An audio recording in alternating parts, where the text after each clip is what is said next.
예, 만나서 반갑습니다. 예. 볼 때마다 항상 반갑죠? 네. 예, 고맙습니다. 우리 부처님께서 몇 살에 출가했는지 혹시 아십니까? 네, 29살에 출가하셨습니다. 다 아시는데 일부러 대답 안 하신 거죠? 네, 29살에 출가를 하시고 6년 동안 수행을 하십니다. 6년 동안 수행을 하신 뒤에 이제 29살에 출가하셔서 6년 동안 수행하셨으니까 몇 살에 깨달음을 얻었을까요? 그렇죠. 이건 아시네요. 예, 다행입니다. 35살에 이제 깨달음을 얻게 되십니다. 부처님께서 이제 처음 출가를 하셨을 때, 29살에 처음 출가를 하셨을 때 이제 만나게 된 스승이 이제 알라라 깔라마를 만나게 됩니다. 예, 그 이름이 독특해요. 알라라 깔라마. 뭐 인도 사람이니까 알라라 깔라마. 예, 알라라 깔라마를 만나게 됐는데 이 알라라 깔라마가 그 당시에 아주 당대 유명한 명상 수행자였습니다. 그래서 알라라 깔라마에게 명상을 배우고 알라라 깔라마에게 굉장히 수준 깊은 아주 깊은 명상의 세계를 체험하게 됩니다. 그것을 무소유처라고 합니다. 무소유. 예, 무소유처정이라는 깊은 상태에 들어가게 됩니다. 무소유처라는 그 성정 상태를 체득한 부처님께서 알라라 깔라마에게 묻습니다. 이것보다 더 높은 경지가 있습니까? 이것보다 더 높은 경지가 나는 더 이상 발견하지 못했다. 내가 가르쳐 줄 수 있는 것은 이것뿐이다. 나는 이것을 평생 동안 닦아서 겨우 얻었다. 근데 젊은 그대는 단 며칠 만에 이것을 얻었다. 어디 가지 말고 나와 함께 우리 교단을 이끌자. 그때 부처님께서 고민에 빠집니다. 명상에 들어가 있을 때는 마음이 고요하고 편안하지만 명상에 나온 뒤에는 번뇌와 욕망이 아직 남아있음을 느낍니다. 이것으로는 진정한 진리의 세계에 도달할 수가 없다. 그거 알라라 깔라마의 곁을 떠나게 됩니다. 그 다음에 만나게 된 스승이 우타카 라마푸타라는 스승을 만나게 됩니다. 예? 웃다가 뭐 어떻게 됐나 봐요. 예? 우타카 라마푸타라는 스승을 만나게 되고 우타카 라마푸타라는 스승 밑에서 최고의 명상의 경지에 들게 됩니다. 그것을 비상비비상처라고 부릅니다. 비상비비상. 비상, 생각이 아니고 비비상, 생각이 아닌 것도 아닌 경지. 뭘까요? 모르겠죠. 예, 저도 잘 모르겠습니다. 네? 생각도 아니고 생각이 아닌 것도 아닌 인간이 도달할 수 있는 최고의 명상 세계에 들어가게 됩니다. 하지만 부처님께서는 다시 고민에 빠지게 됩니다.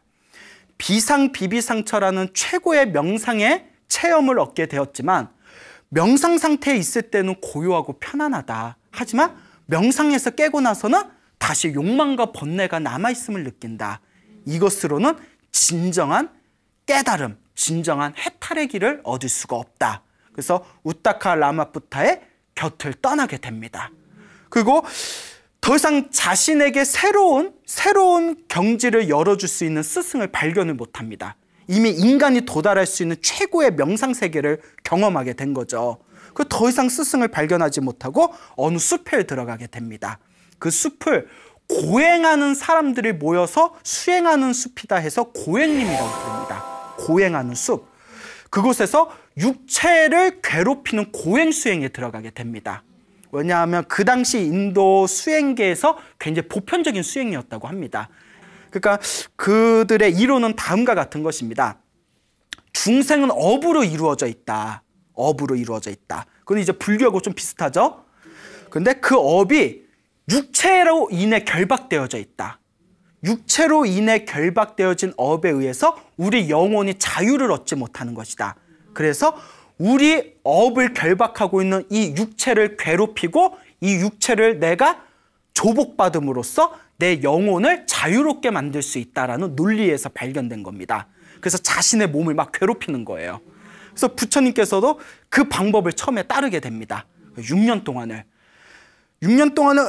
인간이 할 수 있는 최고의 극한의 고행을 하셨다고 합니다.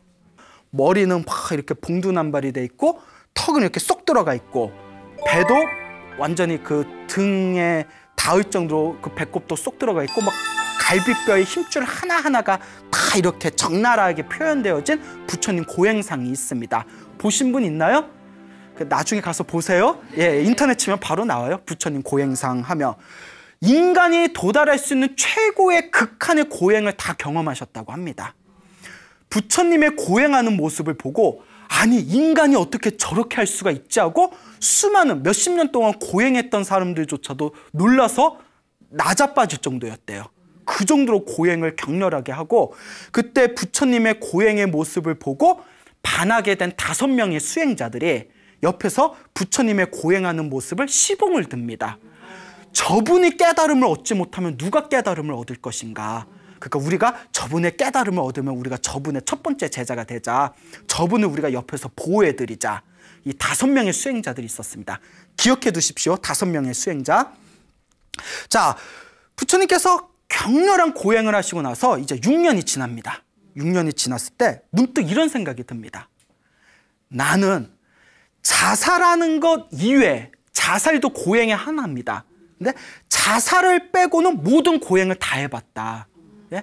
근데 자살은 하지를 않으십니다. 왜냐하면 당신은 깨달음을 얻고 나서 중생을 제도해야 되는데 자살을 해버리면 중생을 제도할 수가 없지 않습니까? 자살을 제외하고 인간이 할 수 있는 고행은 다 해보았다. 하지만 아무리 육체를 괴롭혀도 깨달음을 얻는다 못 얻는다. 얻을 수가 없구나. 육체를 괴롭히는 것으로는 결국 깨달음을 얻을 수가 없구나. 깨달음을 얻으려면 육체를 괴롭히는 것으로는 깨달음을 얻을 수가 없다. 그러니 이제 고행을 멈추자. 내가 할 수 있는 건 다 해봤다. 고행은 무의미하다. 육체를 괴롭히는 수행은 의미가 없다라고 선언을 하십니다. 그리고 이제 체력을 다시 키우기 위해서 그동안 막 굶고 단식하고 온갖 격렬한 고행을 했기 때문에 일단 이제 몸이 얼마나 이제 막 더럽고 그랬을 거 아니에요. 고행하면서 연못에 들어가서 깨끗하게 몸을 닦습니다. 깨끗하게 몸을 닦는데 그 부처님 일대기에 보면 몸에 너무 힘이 없어서 연못에 들어가서 몸을 닦은 뒤에 연못에서 나오질 못하셨대요. 몸에 힘이 너무 없어가지고. 예? 그랬던 이야기가 있습니다. 그리고 나무 밑에서 있을 때 지나가는 사람의 도움을 얻어서 음식을 이제 가까스로 먹게 됩니다. 조금씩 음식을 먹으면서 몸의 체력을 키웁니다. 그때 부처님의 고행을 존경하면서 옆에서 시봉하던 5명의 수행자들이 손가락질을 하고 비난하기 시작합니다. 그러니까 부처님의 이름이 고타마 시다르타였거든요. 시다르타는 타락했다. 시다르타는 타락했다. 저렇게 고행을 했는데도 깨달음을 얻지 못했는데 지금 와서 고행을 멈춘다면 저 사람은 언제 깨달음을 얻겠느냐. 고행을 포기한 고타마 시다르타는 타락했으니 우리 갈 길이나 가자 하고 이제 부처님을 버려두고 이제 길을 떠납니다. 이 5명의 수행자가. 조금 이따 또 재등장해야 되니까 기억해 두십시오. 5명의 수행자. 5명의 수행자들이 이제 길을 떠나게 되고요. 이제 부처님께서 체력을 키우고 나서 그 유명한 보리수, 예? 보리수 나무 아래 앉아서 깊은 명상과 성정의 상태에 들어가게 됩니다. 그래서 처음에 알라라 깔라마를 만나서 무소유처라는 선정을 얻었고요. 그렇죠. 그 다음에 우타카 라마푸타를 만나서 비상비비상처라는 선정을 얻었습니다. 그래서 비상비비상처, 생각이 아니지만 생각이 아닌 것도 아닌 인간이 도달할 수 있는 최고의 경지에 이르게 됩니다. 예? 근데 여기서도 만족을 얻었다 못 얻었다? 못 얻게 됩니다. 네? 그리고 가만히 보리수 나무 아래에서 저쪽 남방의 초기경전의 이제 자료에 의하면 호흡을 관찰했답니다. 모든 걸 다 놓아버리고 있는 그대로 숨을 들이쉬고 숨을 내쉬고 숨을 들이쉬고 숨을 내쉬면서 자신의 호흡을 있는 그대로 바라보면서 자신의 몸과 마음에서 일어나는 모든 현상을 있는 그대로 꿰뚫어 봅니다. 그리고 깊고 고요한 상태에서 우리 불교 교리를 공부하신 분들 흔히 아실 거예요. 12연기법을 관하시게 됩니다. 그 모든 존재들이 일어나고 사라지는 그 모든 경지를 꿰뚫어 보는 12연기법을 관하시고 나서 비로소 보리수 나무 아래에서 완전한 깨달음을 얻으신 붓다가 되십니다. 아시겠죠? 그게 이제 부처님이 되세요. 자, 이제 부처님이 되시고 나서 이제 고요히 이제 당신이 어렵게 힘들게 깨달음을 얻으셨으니까 이제 당신이 7주 동안 7주 동안 그 보리수 나무 아래 근처에서 자신만의 깨달음의 경지를 이렇게 즐기십니다. 깨달음을 얻었으니 얼마나 기쁘겠어요.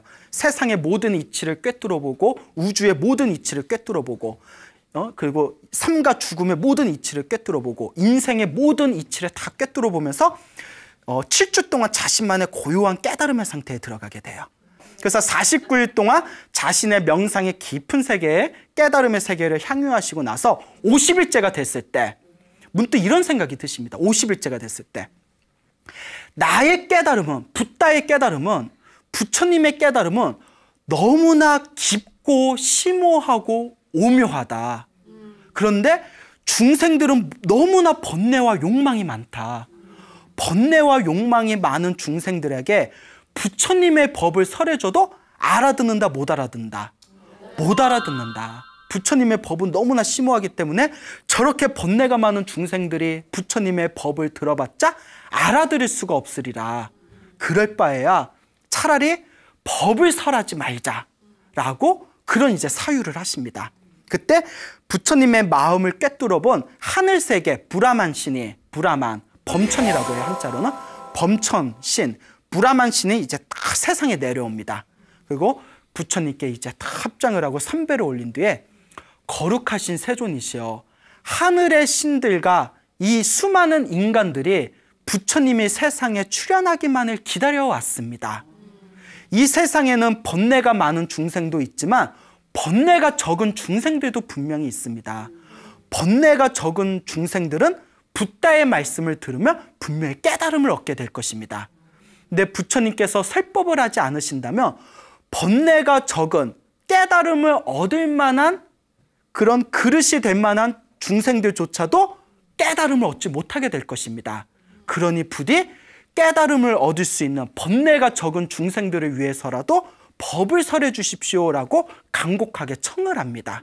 예, 그때 부처님께서 다음과 같이 선언하십니다. 그래, 이 세상에는 번뇌가 많은 수많은 중생들이 있지만 그 중에는 번뇌가 적은 중생들도 있다. 번뇌가 적은 중생들이 나의 설법을 들으면 반드시 깨달음을 얻을 것이고, 번뇌가 많은 중생들이 나의 설법을 들으면 깨달음은 얻지 못하더라도 깨달음을 얻을 수 있는 인연은 심을 것이다. 그러니 내가 법을 설하리라 라고 선언을 하십니다. 그 고민에 빠져요. 부처님께서 어떤 고민에 빠지냐면 누구에게 법을 설할까? 가장 처음으로 누구에게 법을 설해서 깨달음의 길을 열어줄까라고 고민에 빠집니다. 가만히 명상 상태에 들어가 보신 뒤에 나의 명상 스승이었던 알라라 깔라마와 우타카 라마푸타의 수준이라면 분명히 나의 설법을 들으면 그분들은 깨달음을 얻을 것이다. 그러니까 나의 스승이었던 알라라 깔라마와 우타카 라마푸타에게 내가 법을 설하리라. 그 이제 그 두 분의 스승이 어디에 있는지 다 이렇게 신통력으로 바라보니까 이미 죽었어요. 죽어서 이제 세상에 가버렸어요. 그러니까 인연이 없어. 부처님 만날 인연이 없었던 거예요. 그렇죠. 부처님께서 다시 고민에 빠집니다. 아, 이미 죽었으니까 그러면 이 누구에게 다시 법을 설해야 깨달음을 얻을 수 있을 것인가? 다시 명상 상태에 들어갔더니 당신이 고행을 했을 때 당신 옆에서 시봉했던 5명의 수행자, 당신이 고행을 포기했을 때 당신에게 타락했다고 손가락질하면서 제 갈 길로 떠났던 5명의 수행자가 기억이 납니다. 아까 예고에서 얘기했죠? 네. 예. 그 5명의 수행자라면 나의 설법을 듣고 깨달음을 얻을 수 있으리라. 그 5명의 수행자들에게 제일 먼저 법을 설해야 되겠다라고 이제 마음으로 사유를 하십니다. 이 5명의 수행자들이 어디에 있나 이렇게 살펴보니까 저 멀리 떨어져 있는 녹야원이라는 동산이 있어요. 녹야원. 왜 녹야원이라면 이제 사슴록자예요. 사슴이 많았나 봐요. 그래서 사슴 동산, 사슴이 많은 동산이다 해서 녹야원이다. 이제 이런 이야기가 있습니다. 이제 부처님께서 거기까지 이제 천천히 이제 걸어가십니다. 천천히 이제 걸어가시는데 이제 가시다가 중간에 우빠까라는 수행자를 만나게 됩니다. 예. 이름들이 다들 별나죠? 예. 우빠까라는 수행자를 만나게 돼요. 우빠까. 근데 그 우빠까는 이제 다른 종교의 수행자였어요. 또 우빠까가 다 길을 걷다가 멀리서 부처님이 싹 걸어가면서 길을 건너시는 걸 보고는 너무나 그 거룩한 모습에 반해버립니다. 그 이 우빠까가 관상을 볼 줄 알았대요. 관상. 예. 여러분 관상 좋아하세요? 예, 어디 좀 보셨나요? 관상? 예? 예? 그 관상을 볼 줄 아는데 관상이 너무나 거룩한 거예요. 야, 저분이 만약에 종교계에 있으면 깨달음을 얻으실 분이고, 저분이 만약에 정치를 하실 분이면 황제가 되실 분이다. 너무나 거룩한 관상을 보고, 그러니까 우리가 생긴 대로 산다 뭐 이런 말이 또 그게 또 어느 정도 일리가 있나 봐요. 여러분들은 이제 거울 보면서 나는 어떻게 생겼나 한번 보시기 바라요. 생긴 대로 산대요. 눈동자가 막 흔들려요. 예? 예? 다들 잘생기셨는데. 예, 예. 자, 그래서 이제 관상을 보고 너무 거룩한 그런 모습에 반해가지고 부처님께 가서 다 인사를 올립니다. 당신의 모습은 너무나 거룩합니다. 당신의 스승은 누굽니까? 당신은 누구입니까? 라고 질문을 던집니다. 그 이제 부처님께서 그 우빠가를 바라보면서 나에게 스승은 없다. 나는 이 세상에서 가장 존귀한 존재이다. 나는 완전한 깨달음을 얻은 열애, 붓다. 세상에서 가장 존귀하자 세존이다. 라고 선언을 하십니다. 그 우빠가가 그걸 딱 듣고는 왕자병? 아니 실제로 경전에서 뭐지? 예? 그렇잖아요, 여러분. 얘들아 어머 광우 스님은 뭐 인상도 좋으시고 광우 스님은 스승이 누구세요? 뭐 어느 절에 계셨고 어떤 분이세요? 근데 광우 스님 갑자기 나는 스승이 없어. 나는 세상에서 가장 존귀한 자. 이 세상에 나보다 나은 사람은 없어. 이러면 여러분 속으로 무슨 생각할 거예요? 어머 이분 큰일 나셨네. 이분 그렇게 안 봤는데 이상하시네. 그 우빠가가 놀란 거예요. 예? 왕자병? 뭐 우리 표현을 하면. 그러면서 고개를 갸웃거리면서 아마 그런가 보네요 하고 그냥 휙 가버렸대요. 그때 경전에서 이렇게 얘기합니다. 논서에서 경전을 이제 주석한 풀이라는 논서에서 그때 우빠가가 자신의 마음을 내려놓고 부처님에게 법을 청했더라면 첫 번째 제자가 누가 됐을 것이다? 우빠가가 됐을 것이다. 근데 우빠가는 나는 부처다. 나는 열애다. 나는 깨달음을 얻었다라는 말을 듣고 뭐지? 하고 그냥 휙 가버립니다. 그래서 나온 말이 인연 없는 중생은 제도할 수 없다. 알라라 깔라마와 우타카 라마푸타도 부처님이 제도하려고 했지만 인연이 됐어요, 안 됐어요? 인연이 안 됐죠. 그리고 그 중간에 만났던 우빠가도 부처님의 첫 번째 깨달음을 얻은 제자가 될 수 있음에도 불구하고 인연이 됐어요, 안 됐어요? 안 됐죠. 눈앞에서 만나고 대화까지 했는데도 그냥 피해버렸어요. 그래서 나온 말이 인연 없는 중생은 제도할 수가 없다 라는 말이 나옵니다. 인연이 없으면 불법도 못 만나요. 그렇죠, 여러분. 예, 여러분들이 이 자리에 다 모이게 된 것 자체가 거대한 윤회의 흐름 속에 여러분들이 지어놓은 인연의 흐름이에요. 이제 여러분들이 이제 불법을 만났으니까 선업을 지으면서 그렇게 잘 사시면 여러분들 앞에 이제 행복한 삶이 창조되게 될 겁니다. 알겠죠? 네. 예. 라고 대답해놓고 안 해. 많은 분들이 내가 이렇게 법문을 하면 수많은 사람들이 맞아요. 스님 말대로 열심히 기도하고 봉사하고 복지일게 해놓고 나중에 이렇게 추적해보면 예? 추적 24시 막 이렇게 추적해보면 별로 안 하더라고. 예? 예? 뭐 그럴 수도 있죠. 예. 그러니까 우빠가가 그냥 휙 가버립니다. 그리고 나중에 우빠가가 오랜 시간이 지난 뒤에 다시 부처님께로 출가해서 결국 나중에는 깨달음을 얻은 성자가 됩니다. 결국 나중에는. 그래서 이런 얘기가 있어요. 사실 부처님은 녹야원까지 신통력으로 그냥 날아갈 수가 있었대요. 날아갈 수가 있었는데 일부러 걸어가셨대요. 그렇잖아요. 날아가는 게 편해요? 걸어가는 게 편해요? 그렇죠. 예? 근데 왜 일부러 걸어가셨느냐? 누구를 만나려고? 우빠가를 만나고 우빠가를 만나면 지금 당장 당신의 제자는 안 되겠지만 그때 길에서 만난 인연으로 우빠가가 몇 년 후에라도 다시 부처님의 제자가 돼서 깨달음을 얻게 될 것이다라는 걸 다 꿰뚫어 보셨대요. 야, 알파고 이상이야. 이거는 알파고도 근접할 수 없는 부처님의 신통입니다. 믿습니까, 여러분? 예, 예, 순진하시네. 예, 예, 저도 믿어요. 그런데 부처님은 그러실 거예요, 분명히. 순진해야 수행할 수 있습니다. 그렇죠? 네.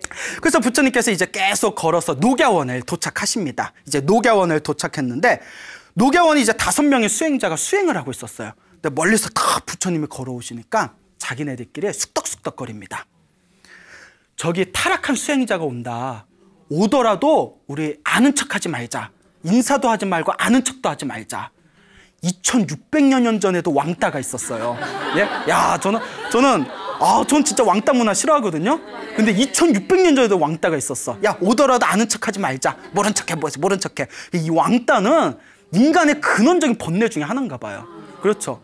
근데 저희 학교 다닐 때 저희 세대 때는 솔직히 왕따가 없었어요. 좀 거친 애들은 있어도 글쎄 우리 이렇게 뭐 돈 걷고 막 이런 것도 없어요. 애들 괴롭히고 돈 뺏고 이런 것도 없었고 뭐 길 가다 불량배 만나면 뺏길 때가 있겠지만 그리고 좀 모자른 애가 있었으면 좀 부족한 애가 있었으면 혹시 기억나시나요? 깍두기 문화가 있었어요. 기억나시죠? 너는 못하니까 빠져가 아니라 얘 깍두기 해가지고 어떻게든 붙여줬거든요. 그런 훈훈한 문화가 있었는데 아, 요새 이런 왕따 문화 보면 너무 가슴이 아파요. 그렇죠? 예, 그러니까 좀 우리 아이들이 좀 조금 더 아름답고 그렇게 조금 그런 좋은 선업의 마음을 일으키면서 살아간다면 너무 행복한 그런 사회가 이루어지지 않을까 생각을 해보는데 우리 중생의 번뇌가 너무 깊은 것 같습니다. 2600년 전에도 왕따가 있었으니까. 그러니까 부처님께서 그 마음을 다 꿰뚫어 보셨어요. 아, 나 왕따 시키려는구나. 뭐 이렇게 다 꿰뚫어 보셨겠죠? 그들을 향해서 한량없는 자비의 마음을 일으키셨대요. 예? 그들에 대해서 그냥 자비로운 마음, 자비의 마음을 일으키면서 가까이 가니까 왕따 시키려 했던 5명의 수행자들이 거룩하신 부처님의 몸에서 품어져 나오는 자비로운 그 자비의 마음, 자애의 마음에 감동해서 자기들도 모르게 자리에서 벌떡 일어났답니다. 자기도 모르게 그 자비의 마음에 감동이 돼가지고 그래서 이제 부처님한테 이제 자리를 양보하고 이제 부처님에게 이제 인사를 올리게 되죠. 그때 5명의 수행자가 부처님을 자리에 앉혀놓고 옛날 버릇대로 도반이여, 벗이여, 친구여라고 이름을 불렀답니다. 옛날 버릇대로, 습관대로. 그때 부처님께서 다음과 같이 말씀하십니다. 나를 벗이여, 나를 친구여라고 부르지 말아라. 나는 이미 완전한 깨달음을 얻은 열애, 붓다, 세존이다. 나는 부처님이다. 나를 이제 부처님이라고 불러라. 5명의 수행자들이 안 믿었대요. 고행을 하다가 중간에 포기한 사람이 무슨 깨달음을 얻었다고 믿지를 않으니까 이제 부처님이 계속 대화를 나눕니다. 부처님이 이렇게 대화를 나누면서 비로소 이제 믿음을 갖게 됐대요. 아, 부처님이 되셨구나. 부처님이시구나. 이제 믿음을 얻게 되었을 때 부처님께서 이제 그들을 위해서 법을 설하고자 마음을 먹습니다.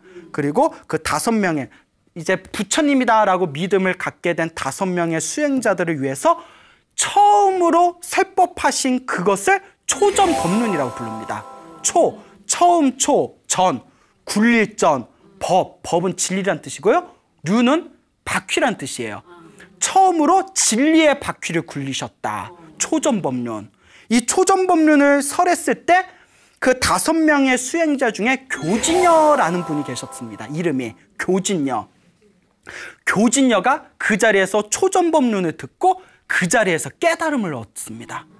그때 부처님께서도 감동하셨답니다. 자기가 깨달음을 얻고 나서 가장 제일 먼저 깨달음을 얻은 제자 교진여의 이름을 부르면서 교진여가 깨달았구나, 교진여가 깨달았구나 하고 당신도 너무너무 기뻐하셨다고 합니다. 그래서 5명의 수행자 중에서 교진여가 첫 번째로 깨달음을 얻고 나머지 4사람도 차례차례로 깨달음을 얻어서 이 5명의 수행자가 부처님의 제자가 돼서 첫 번째 스님들이 되십니다. 머리를 깎은 스님들이 되세요. 그 뒤로 부처님께서 35살에 깨달음을 얻으시고 80살에 세상을 떠나실 때까지 45년 동안 수많은 중생들에게 깨달음의 법을 전하십니다. 그리고 수많은 중생들의 깨달음을 얻은 성자가 돼요. 부처님께서 이번 생에 당신이 위없는 깨달음을 얻게 되고 수많은 중생을 제도할 수 있었던 것은 이번 생에서의 결과가 아니랍니다. 이미 전생에 한량없는 시간 동안 수많은 복덕과 지혜를 닦았던 전생에서부터 지었던 수행의 결과라고 합니다. 그 부처님은 전생에서도 엄청나게 수행을 많이 하신 거예요. 부처님께서 머나먼 과거 전생에 수행을 하실 때 인욕선인이었을 때가 있었습니다. 인욕선인. 인욕이라는 것은 육바라밀 중에 하나로서 참는 것을 뜻합니다. 참음, 원망하지 않는 거, 원한을 갖지 않는 거, 참아내는 거.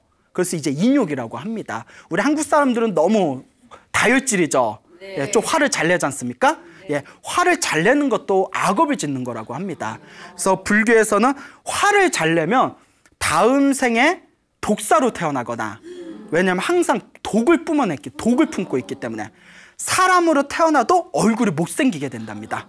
예, 화를 잘 내면 눈동자가 흔들리는 분들이 계세요. 이제 오늘부터 화를 내지 마세요. 알겠죠? 예, 화를 내지 마십시오. 경전에 나오는 이야기입니다. 그래요? 자, 그 인욕이라는 수행을 하셨을 때 과거 전생에 인욕선인, 인욕을 수행하는 선인, 수행자라는 뜻입니다.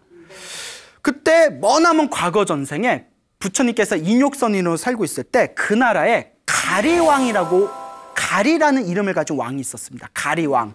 근데 이 가리왕이 굉장히 포악했대요. 아주 다혈질이었답니다. 하루는 이제 궁녀들을 데리고 이제 동산을 갑니다. 동산에 소풍을 갔는데 왕이 이제 궁녀들하고 뭐 띵가띵가 놀다가 피곤해서 이렇게 낮잠이 들었대요. 그 궁녀들이 이렇게 왕이 낮잠이 드니까 이제 궁녀들끼리 야, 우리 저기 가서 꽃이나 좀 꺾어 오자. 우리 좀 구경 좀 더 하자 하고 이렇게 이제 숲으로 들어갔어요. 그래서 이제 막 꼭을 껐다가 저 나무 밑에 웬 사람이 앉아 있는 거예요.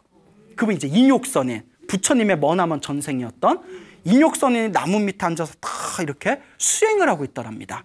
근데 이렇게 궁녀들이 갔는데 잘생겼어. 예, 일단 잘생겼어.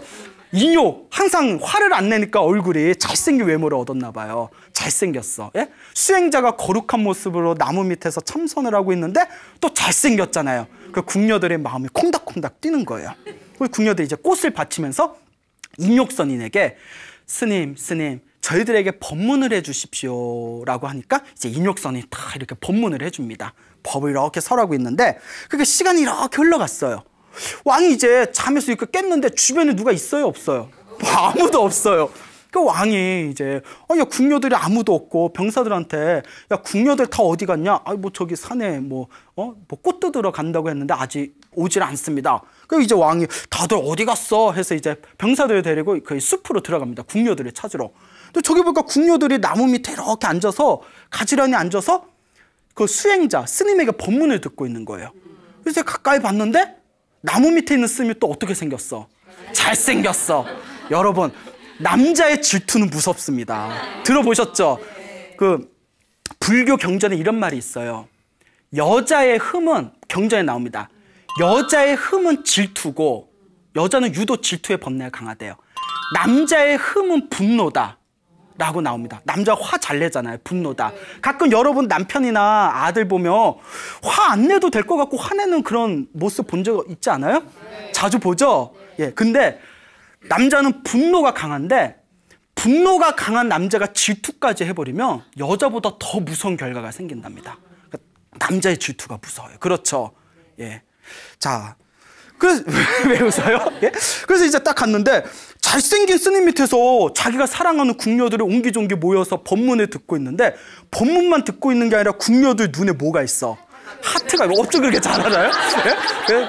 그래 다 비슷비슷해. 사람의 번뇌가 비슷비슷해요.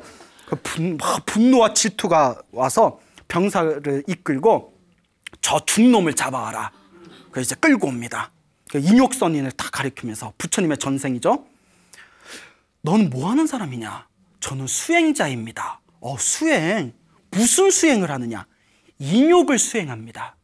네가 말한 인욕이 무엇이냐? 모든 것을 참고 견디고 다른 사람에 대해서 원망하는 마음을 가지지 않는 것입니다. 그래? 네가 정말 인욕을 하는지 내가 시험해 보겠다 하더니 사지를 묶고 팔을 잘라버려요. 경전에 나온 내용입니다. 팔을 잘라요. 원한이 나에 대해서 미워하는 마음이 생기냐 안 생기냐? 저는 인욕을 수행하고 있습니다. 저는 당신을 미워하는 마음이 없습니다. 차라리 왕한테 울며 불며 살려달라고 했으면 풀어줬을지도 몰라요. 근데 오기가 생긴 거예요. 왕도. 나머지도 다 잘라라. 사지를 다 잘랐대요.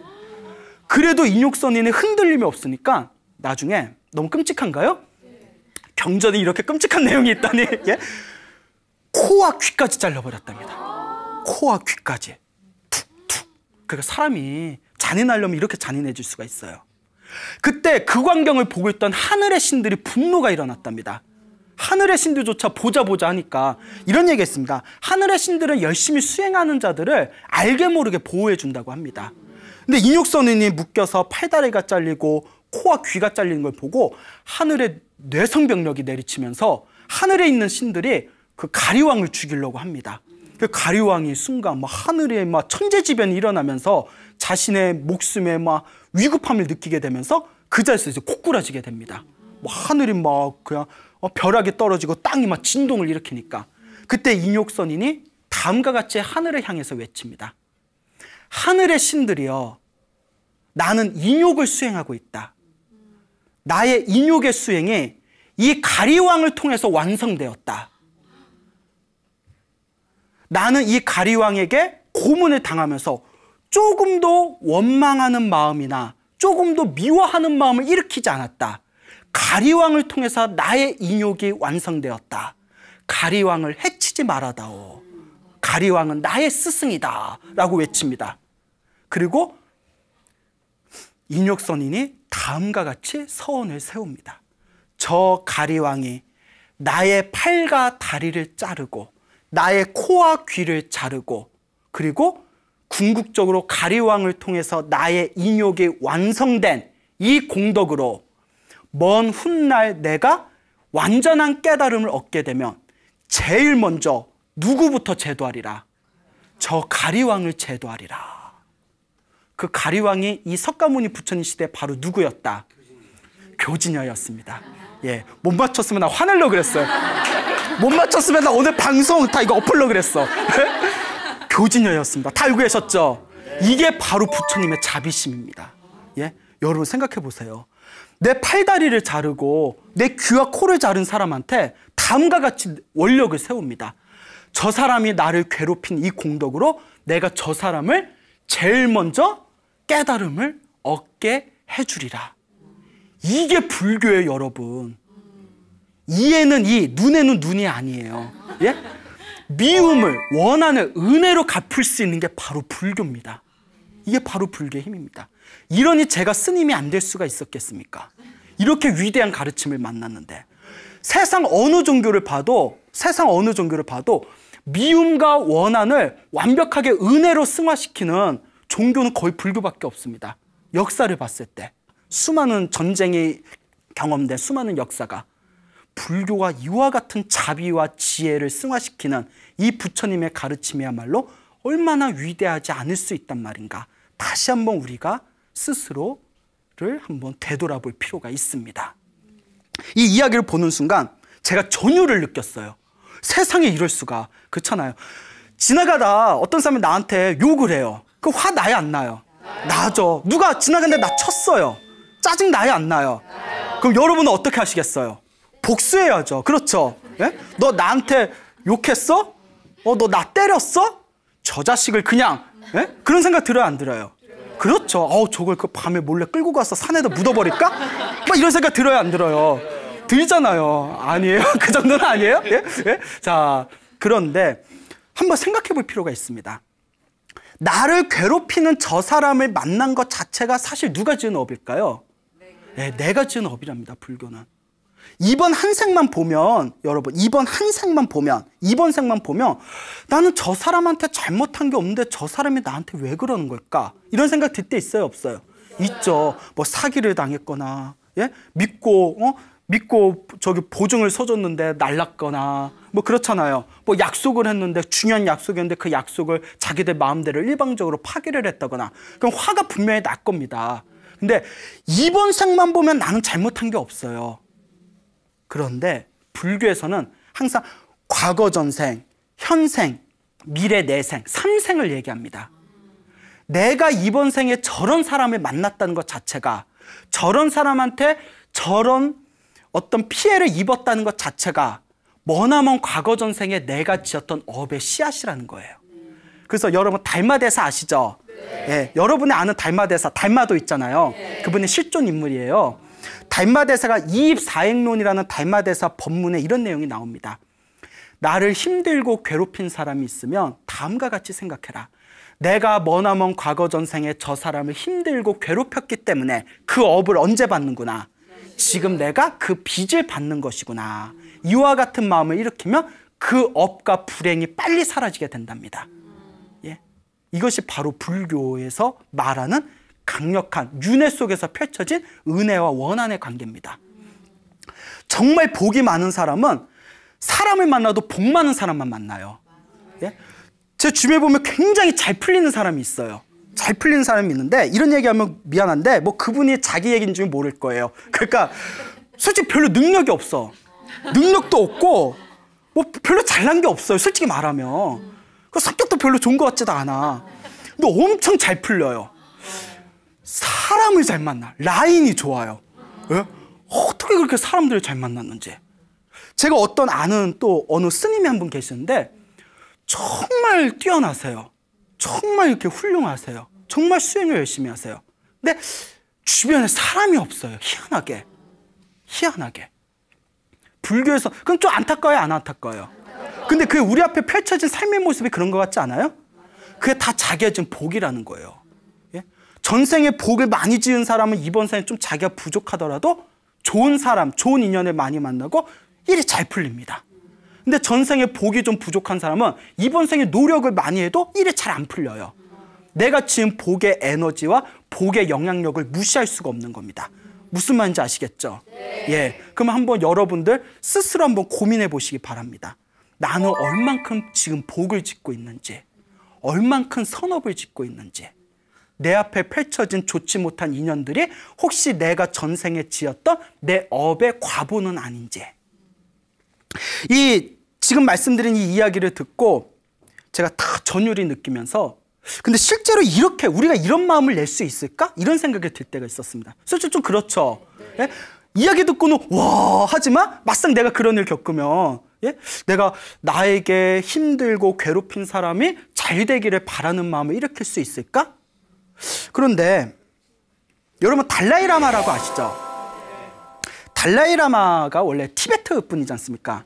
근데 이제 수십 년 전에 1950년도에 중국이 이제 티베트를 침공합니다. 그리고 그 당시 그 서양의 자료에 의하면 그 당시 티베트의 인구가 한 600만 명 정도로 추산된답니다. 600만 명. 중공군이 침입해서 학살된 티베트인이 100만 명이랍니다. 6분의 1이 죽었어요. 6분의 1이 죽었어요. 약 10만 명의 스님들이 학살당했답니다. 스님이 10만 명의 스님들이 학살당했대요. 그리고 달라이라마가 가까스로 저기 인도의 다람살라로 이제 10,000명을 떠나십니다. 그리고 달라이라마가 수십 년 동안 항상 티베트인들한테 이렇게 이야기합니다. 매일 아침마다 모든 중생들의 행복하기를 기도해 하십시오. 그리고 항상 한마디를 더 한답니다. 중국인들의 행복하기를 항상 빼놓지 마십시오. 티베트인들한테 항상 이렇게 얘기한답니다. 우리가 저 사람들한테 침공당하고 짓밟힌 것은 우리가 지금 머나먼 과거 전생의 업일 수 있습니다. 그니 이번 생에 자비로서 그것을 풉시다. 호구도 이런 호구가 없어. 예? 나라가 짓밟혔는데 짓밟은 그 나라 민족의 행복하기를 기도해달래.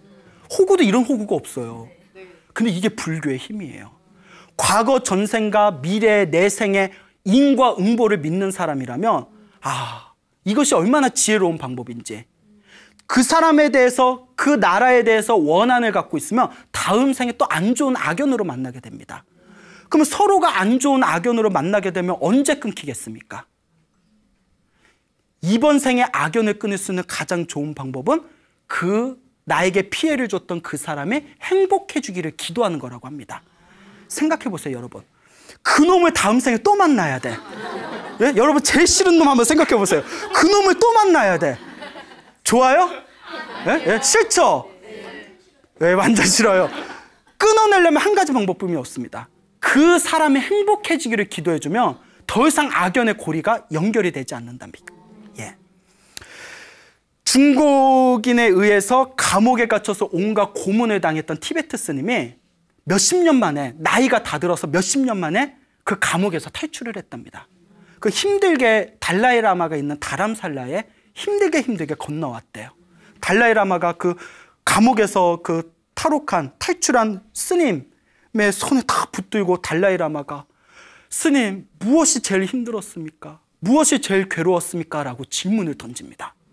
그때 탈출했던 그 스님이 눈물을 흘리면서 이렇게 얘기합니다. 추위는 차라리 참을 수 있었습니다. 배고픔은 차라리 참을 수 있었습니다. 온갖 육체적인 고문도 차라리 참을 수가 있었습니다. 그런데 정말 힘들었던 건, 정말 괴로웠던 건 우리 스님들과 우리 티베트 사람들을 죽였던 저 중국인들에 대해서 미워하는 마음이 일어날까 봐 그게 가장 힘들었습니다 라고 대답했다고 합니다. 그 사람들에 대해서 미워하는 마음이 생길까 봐 그것이 가장 괴로웠습니다. 그 달라이라마가 그 스님의 손을 붙들고 하염없이 눈물을 흘렸다고 합니다. 여러분, 만약에 정말 이 시대에 성자가 있다면 그런 분들이 성자가 아닐까요? 예, 여러분. 성자와 중생의 차이는 마음 하나에 달려 있습니다. 마음을 어떻게 쓰냐에 따라서 중생이 부처가 될 수 있고 원래 부처였지만 중생으로 떨어질 수도 있습니다. 마음을 잘 써야 됩니다. 여러분들 삶의 앞에서 펼쳐진 모든 좋은 인연과 안 좋은 인연들을 만나게 되었을 때 이 모든 게 내가 지은 전생의 어변이다라는 것을 항상 스스로 살펴보면서 항상 여러분들 삶에 항상 좋은 인연을 맺어 가시기를 바랍니다. 여러분, 행복해지고 싶습니까? 네. 행복한 삶을 창조하고 싶습니까? 네. 복을 지으십시오. 공덕을 지으십시오. 선업을 쌓으십시오. 복과 공덕과 선업의 힘이 여러분들을 진정한 행복의 길로 이끌어 줄 것입니다. 오늘 여기서 마치겠습니다. 소중한 나!